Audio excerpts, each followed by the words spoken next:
চার দফা দাবি আদায়ে জগন্নাথ বিশ্ববিদ্যালয়ের শিক্ষক শিক্ষার্থীদের আন্দোলন চলছে। দাবি আদায়ে বিকেল 3:30 থেকে যমুনা অভিমুখে কাকরাইল মোড়ে গণ অনশন কর্মসূচি শুরু করেছেন বিশ্ববিদ্যালয়ের শিক্ষক শিক্ষার্থীরা।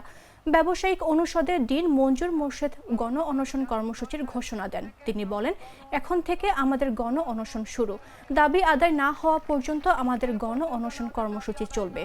সাবেক ও বর্তমান শিক্ষার্থীদের সমাবেশে জবি ঐক্যের পক্ষ থেকে এই অনশন শুরু হয়েছে। এর আগে পূর্ব ঘোষিত কর্মসূচি অনুযায়ী 4 দফা দাবি আদায়ে তৃতীয় দিনের মতো অবস্থান কর্মসূচি পালন করছেন জগন্নাথ বিশ্ববিদ্যালয়ের শিক্ষার্থীরা। সমাবেশে যোগ দেন বিশ্ববিদ্যালয়ের সাবেক শিক্ষার্থী ও বিভিন্ন বিভাগের অ্যালামনাইরাও। তবে তারা আজ কাকরাইল মোড়ে নয়, বরং প্রধান উপদেষ্টার ভবনের যাওয়ার সড়কের মুখে অবস্থান নিয়েছেন। ফলে খোলা রয়েছে কাকরাইল মোড়, যান চলাচলও স্বাভাবিক রয়েছে।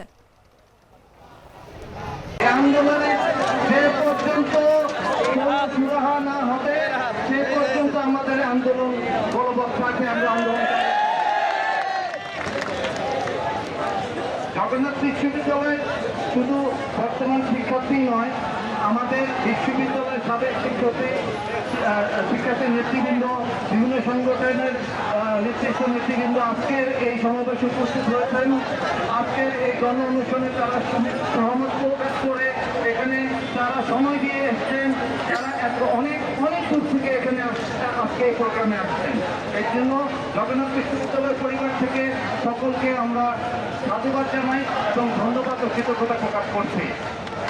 আজকের এই গণ অনুষ্ঠান যে পর্যন্ত চলবে, যে পর্যন্ত না বিশ্ববিদ্যালয় কর্তৃপক্ষের কাছে এবং জগন্নাথ বিশ্ববিদ্যালয় শিক্ষার্থীদের সামনে সরকারের তরফ থেকে কোনো ধরনের ঘোষণা না আসবে, সে পর্যন্ত এই গণ অনুষ্ঠান চালু থাকবে।